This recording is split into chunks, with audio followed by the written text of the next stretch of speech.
Hello. Hello. हाँ जी। जी, मैं doctor P Kannaujia बोल रहा हूँ। बिल्कुल बताएं, कहाँ से बात कर रहे हैं? मैं यहाँ पे जो है गोरखपुर से बात कर रहा हूँ। जी सर बताएं। जी, आपका एक मैसेज व्हाट्सएप ग्रुप पे है, हाँ। BRP prize. भारतीय राष्ट्रीय पार्टी। हाँ, भारतीय राष्ट्रीय का क्या अलग पार्टी है कोई? हाँ पार्टी है। ये किन लोगों से संबंधित है? क्या मैं एक एक मिनट, क्या मैं आपका परिचय जान सकता हूँ? आरपी मौर्य बात कर रहा हूँ। आरपी मौर्य। हम्म। बेसिकली मतलब क्या किसी पार्टी से संबंधित हैं या फिर? हाँ भारतीय राष्ट्रीय पार्टी से ही है। नहीं, ये तो नया आपने बनाया होगा ना अभी? हाँ नया ही है। अच्छा। हम्म। और भी कोई जैसे कि तमाम पार्टियां हैं, आप बता रहे हैं आरपी मौर्य, तो मौर्य मतलब उपजात से संबंधित बहुत सारे और भी पार्टियां हैं, तो वो उसकी जानकारी है आपको? बिल्कुल है।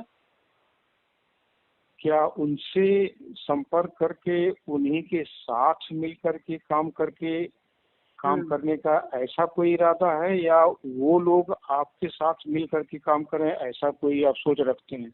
नहीं, उनके साथ मिलके काम नहीं हो सकता ना सर। वो मिलके भी देख लिया गया सबसे पहले तो।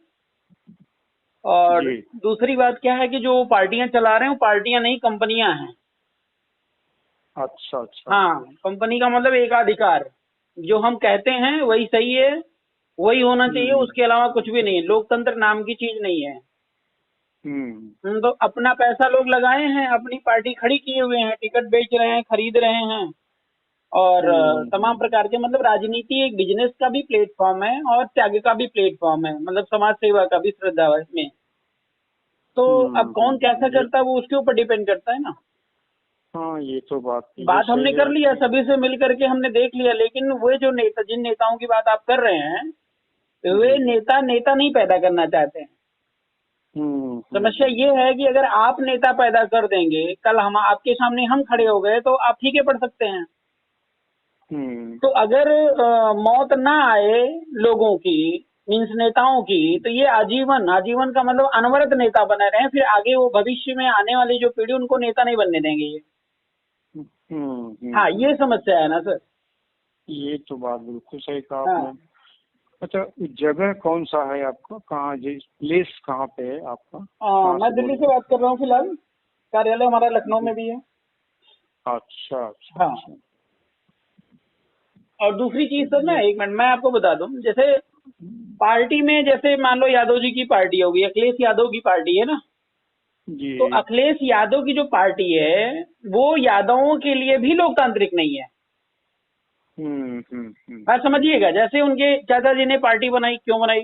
हम्म दूसरी बात क्या है, अखिलेश यादव मुख्यमंत्री बनेंगे, बढ़िया है। हम कह रहे हैं जी। अखिलेश यादव के अलावा अन्य लोग भी तो हैं मुख्यमंत्री बनने के लिए। अरे बन भाई, सकते हैं ना सर, बताइए आप मुझे। अब एक। आप सोचिए। हाँ। मैं एक छोटा सा एग्जाम्पल दे रहा जी। हूँ। जी। जैसे कि अखिलेश यादव हैं, हाँ। बहन कुमारी मायावती जी जी। हैं, जी। अभी उभरते हुए एक बहुजन समाज की जो सांसद थी जिन्होंने इस्तीफा दिया, हाँ, वो एक्चुअली उनका नाम जो सावित्री बाई फुले। सावित्री बाई फुले जो है, जी। उनकी पार्टी है मान्यवर कांशीराम बहुजन मूल निवासी पार्टी। उसके बाद आजाद समाज पार्टी, चंद्रशेखर आजाद जी हैं, आजाद समाज पार्टी के।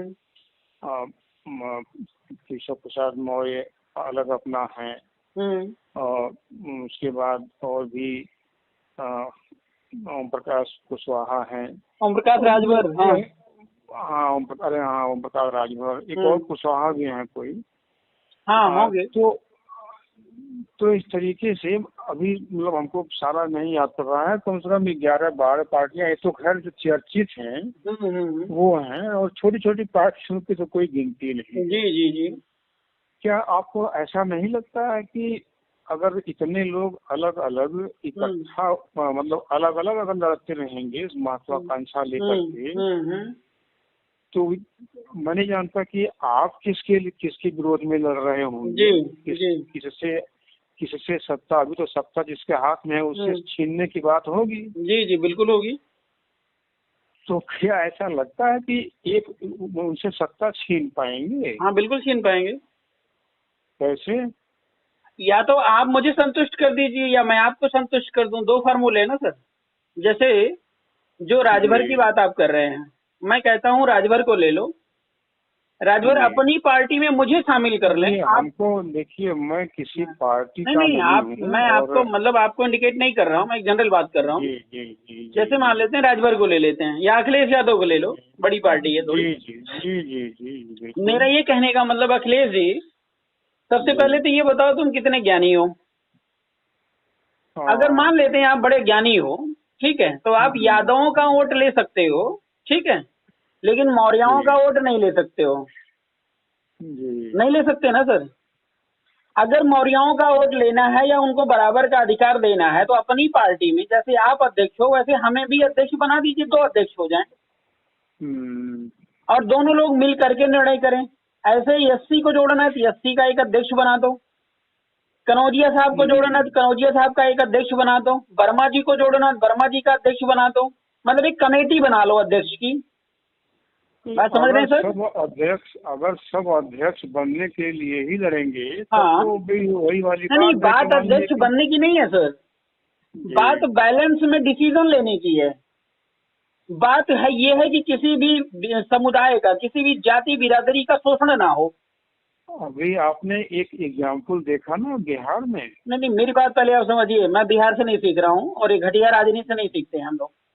मेरा ये कहने का मतलब है कि अखिलेश यादव, आरपी मौर्य और तमाम मतलब जितनी मान लेते हैं 100 लोगों ने कमेटी बना ली, 100 जाति के लोगों ने, जो मेजर जातियां हैं जी। अब वो 3/4 से हर निर्णय करेंगी कहाँ पे कैंडिडेट उतारना है, कहाँ पे चुनाव लड़ाना है, कौन से दांव पेंच खेलने हैं।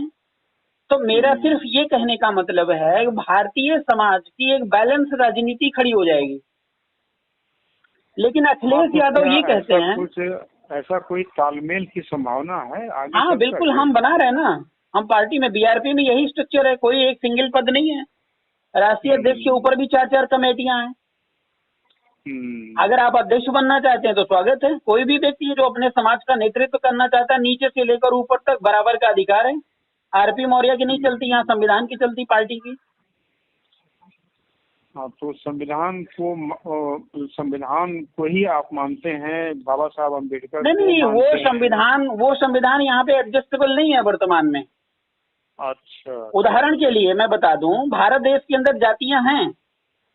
हाँ। और जातियां होने के नाते जातीय जो भेदभाव हुआ वो तो आप देख ही रहे हैं। लेकिन चुनाव आयोग ये कहता है कि आप 3 लोग मिलके आओ, पार्टी बना लो और चलाओ। 3 लोग मतलब एक घर, एक परिवार का व्यक्ति आ जाओ और पार्टी बना लो और जाओ पूरे उत्तर प्रदेश में वोट मांगो। क्या मतलब है इसका, मुझे बता दीजिए जरा। मतलब ये है कि अगर आपके पास पैसा है तो चुनाव आयोग में जाइए, पार्टी का रजिस्ट्रेशन करवा लीजिए और खूब अंधाधुंध पैसे खर्च करिए प्रचार प्रसार में और पूरे जगह पे छा जाइए और सारे लोग वोट देने को मजबूर हो जाएंगे आपको। तो ये मुझे बताइए सर, ये कंपनी हुई कि नहीं हुई? चुनाव आयोग को इस पर रोक लगाना चाहिए, नहीं रोक लगाना चाहिए? जब उतना वोट पाएंगे तब तो भाई अकेले अरे सर वोट पाएंगे क्यों नहीं पाएंगे? चारों तरफ प्रचार आपका नहीं हो रहा है, चारों तरफ प्रचार मोदी का हो रहा है तो मोदी वोट नहीं पाएंगे। अखिलेश का प्रचार होगा, अखिलेश वोट नहीं पाएंगे। अखिलेश के पिताजी अध्यक्ष रहे जिंदगी भर, अखिलेश अध्यक्ष हैं, क्या दोनों लोग ही अध्यक्ष बने रहेंगे जिंदगी भर?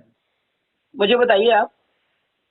ये तो भाई समय है, समय ये अरे सर आप समझने का प्रयास नहीं कर रहे हैं। समय है, मैं कह रहा हूँ कंपनी मैं बनाया, मालिक मैं हूँ, तो समय की कौन सी जरूरत, हम ही बने रहेंगे। जब मुझे बैलेंस राजनीति समाज को देने की मतलब आदत नहीं है या हम नहीं देना चाहते तो वोट लेने का अधिकार कैसे होना चाहिए? अगर मैं यही चीज चुनाव आयोग से पूछ लूं कि लोकतंत्र बताओ, अखिलेश यादव की पार्टी में लोकतंत्र कहाँ है, मायावती की पार्टी में लोकतंत्र कहाँ है, तो चुनाव आयोग खुद नहीं सिद्ध कर पाएगा, वो केवल खाना पूर्ति कर रहा है।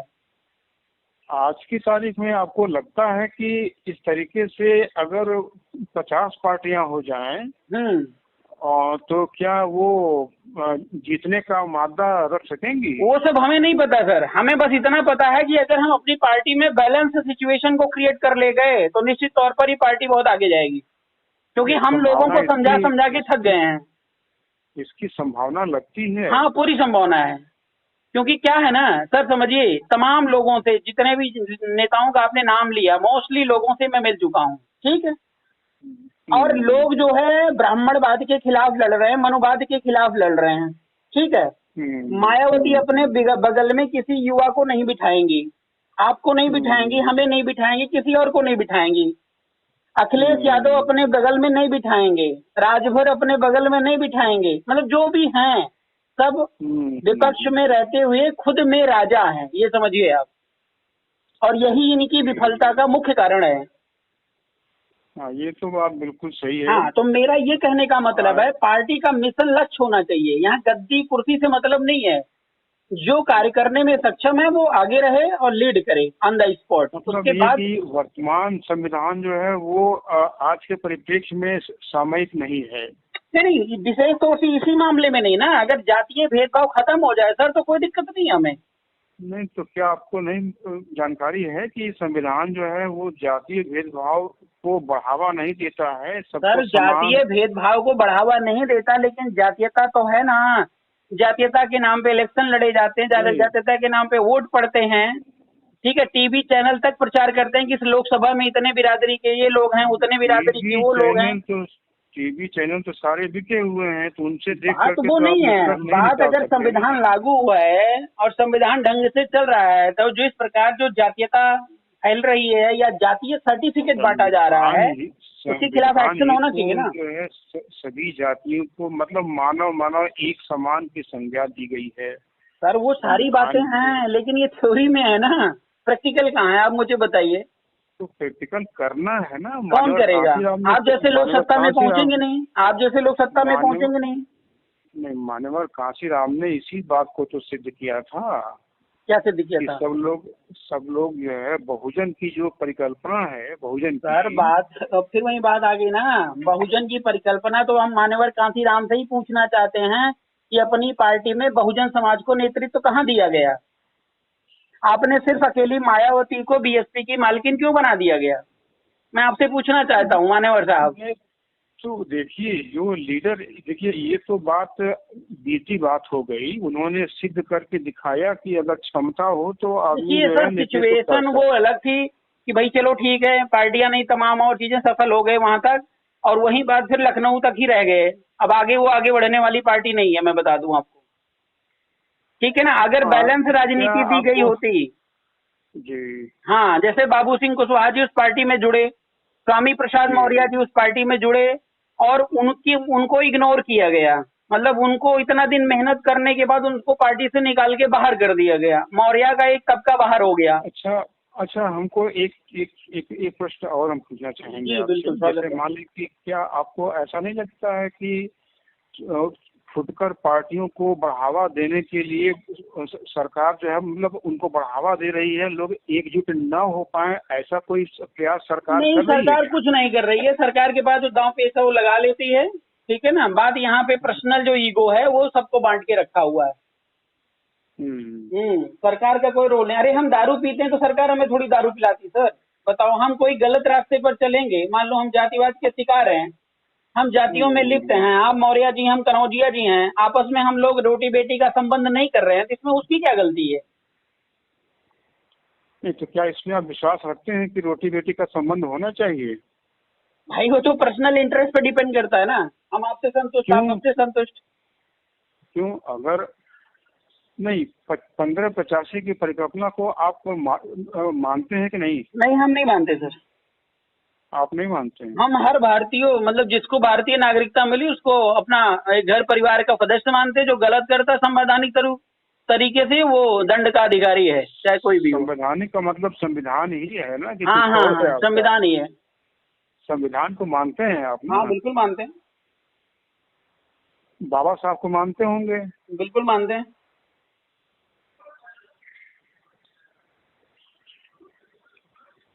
चलिए मौर्य जी,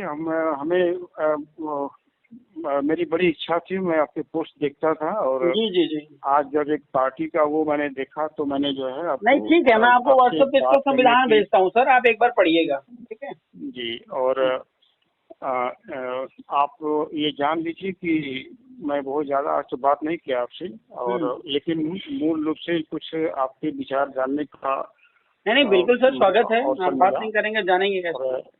लेकिन मैं एक तो परिप्रेक्ष्य रखना चाहता हूँ कि अगर आप सोचते हैं कि भविष्य में सभी लोग मिल करके ये जानबूझ करके इसको बढ़ावा दिया गया है कि हम कनौजिया हैं तो हम अपने को बड़का समझते रहे हैं, आप मौर्य हैं तो मौर्य, कोई पासी है पासी, निषाद है निषाद, यादव हैं, और इस प्रकार से लोग अपने अपने गुरूर में जब रहेंगे तो इससे हमको या आपको फायदा कभी नहीं होने वाला है। आज वो माहौल आ गया है सर, बिल्कुल सही आप कह रहे हैं। इसको भूल करके अगर हाथ मिलाने की बात करते हैं और एक मंच बनाते हैं और मेरा मतलब है एक मजबूत विपक्ष बनाते हैं, तभी आप भविष्य में कल्पना कर पाइए कि संभावना हो सकती है। हम लोग हर विकल्प को लेकर तैयार खड़े हैं, ठीक है। सामने वाले को क्या चाहिए, मेरी बात समझिए सर, सामने वाले को क्या चाहिए वो बता दे, हमारे पास सारा ऑप्शन है, ठीक है।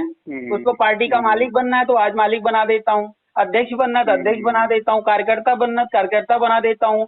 मतलब जो मेरे और मेरे बेटे को अधिकार पार्टी में है वो हर किसी पार्टी, मतलब पार्टी में जुड़े हुए हर व्यक्ति को है। और क्या दूं सर, बताइए मुझे। पार्टी का संविधान लिखा तो लिखने वाले लोग हैं, उन्होंने अपने लिए कलम नहीं बचाया है। अगर कल पार्टी चाहे संवैधानिक तौर पे वो गलत करते हैं तो पार्टी से बाहर कर दिया जाएगा। आप बिल्कुल सही बात है, बिल्कुल। आप जो है जो भी एक गैरतमंद आदमी होगा और जो भी विचारशील होगा, चैतन्यशील होगा, तो वो इसी प्रकार का कदम उठाएगा, है ना। जी। आपका कदम बिल्कुल जो है वो वाजिब है।